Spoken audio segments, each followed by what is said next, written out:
There seems to be a special thing that happens between a child and a horse. It's just a wonderful thing that you see that happens time and time again that you really can't explain, except that you know these horses see straight to the child's heart. I think it's kind of a two-way street. They kind of help each other. There's healing and loving there.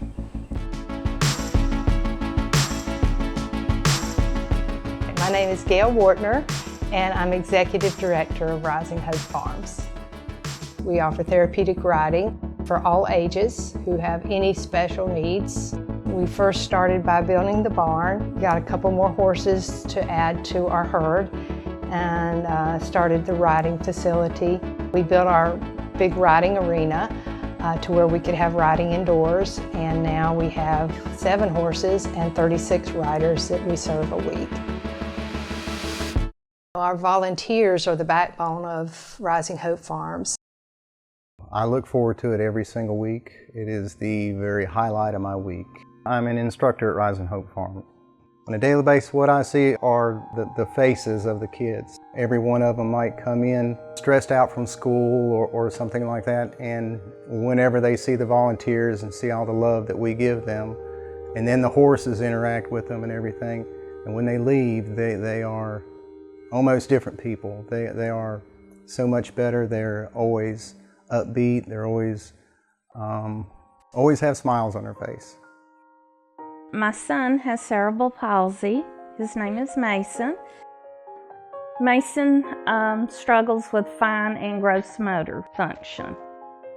Balance is a severe issue for Mason. So almost every daily function is a struggle. And when we are here at Rising Hope and Mason is on that horse, that is the one and only time out of the whole entire week that Mason has absolutely no limitations. That 1 hour of the week, Mason is just as strong and just as tall as his twin brother. The relationship between the kids and horses is amazing to watch. A lot of our kids have a favorite horse that they can't wait to see as soon as they walk in the barn. The horse knows them, they know the horse, and it's a mutual bond. My favorite horse is Prophet. Like when I think of the hard times that I have had, it's when I ride Prophet, it's just all that goes away, and it's just me and him in the open field. I'm battling T-cell leukemia. I lost my hair twice, but I'm getting it back now, and I'm getting all my strength back. And he's been through some things I've heard, and I've been through some things, so it's like me and him can both relate. And it was just that special bond, like he looked into my soul and it just clicks like that. It's amazing. I love him. The horses, when the riders come in and get on their backs, they know that they have a special rider. Sometimes they'll move up under the rider. If they start to slip off to the side, the horse will step under them. They trust the riders. They trust that that they're innocent, that there's not anything that's going to hurt them. How they know that, I don't know. It's something God must have put in them when He created them, and they are amazing creatures. Sidewalking is one of the processes that we use here to make sure that the riders are safe. And I'll walk beside the horse, make sure the riders are maintaining balance, that they're not going to slide off. It's a mixture of this and that, but mostly it's for the safety of the rider. Well, when I got here 4 years ago, Caroline had a hard time sitting upright in the saddle. I mean, she was one of the ones that we put a belt around her waist and really had to hold on to her to keep her from falling forward and hitting the horse. Well, over the past 4 years, I've seen her develop into a beautiful young lady who can ride on that horse. We can take our hands off her and she can maintain her balance enough that she can ride around that arena and even guide the horse by herself. Horse leader comes in, gets the horse ready, we brush him, we make him look pretty, we clean his feet, we make sure he has no sores or bad places on him, and that he's prepared and ready for the rider when they get here. Well, as an instructor, we set up a lesson plan, and we have different activities for the kids to do. They do a lot of stretching, and that encourages them to get more comfortable. It helps them physically. They are able to work on their movements.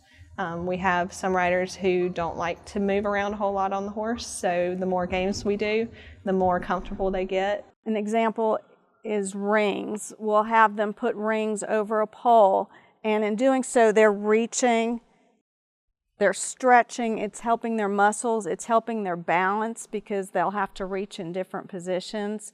And some of them, in addition to the physical aspect, we can go over colors with them, and they can ask the sidewalker, can you hand that to me or can you help me? So there's a little bit of social interaction with the people that helping them do that as well. We will also toss balls. That's a coordination skill, and that helps with some of the sensory issues. We will also set up different courses where they're weaving.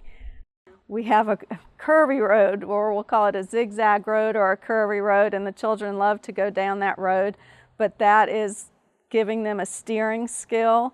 It's making them focus their attention.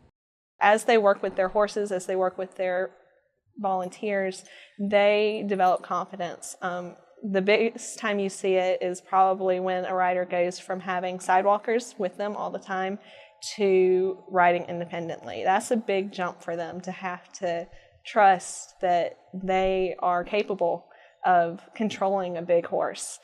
The warmth of the horse and the movement helps their muscles. The gait of the horse mimics what our hips do when we walk. So for a child with weak leg muscles, some even in wheelchairs, they're getting that muscle movement that they can't get with their own legs as they sit on the horse. And the warmth of the horse helps loosen those muscles. When I'm working with the horses and the children together, it's a great feeling to see them react to each other, and each week as they come back to see how they improve or they're more relaxed. They just progress each week, and we can see so much from the beginning of the season until the end of the season. We're giving them that chance to do something they always wanted to do but just couldn't. We have our Senior Citizens program. It's called Senior Saddles. And then we have our Horses for Heroes for our disabled veterans, policemen or firemen. And then we have our Hooves for Hospice, and these are for children and teens that have either lost a loved one or are suffering from terminal illnesses themselves. It just takes a lot to keep all of this ministry going. The goodness of the community and the volunteers and all the people that made this possible, it's a dream come true. We can't stress enough how much we need the volunteers, because we can't do this unless we have them. We are a ministry, and it's a wonderful ministry for the special needs community in this area. This is such a blessing, volunteering here at Rising Hope Farms, because we first started this program in thinks that we could help other people, but we have found out that they really help us, and that we're actually a circle of blessings, because the more we reach out to our riders, then the more they bless us in return. And all the other volunteers, we become like a family, so it's like a circle of blessings. When you serve at a place like Rising Hope Farms, you just see miracles every day. Some small and some that just make your jaws drop. You just can't believe it.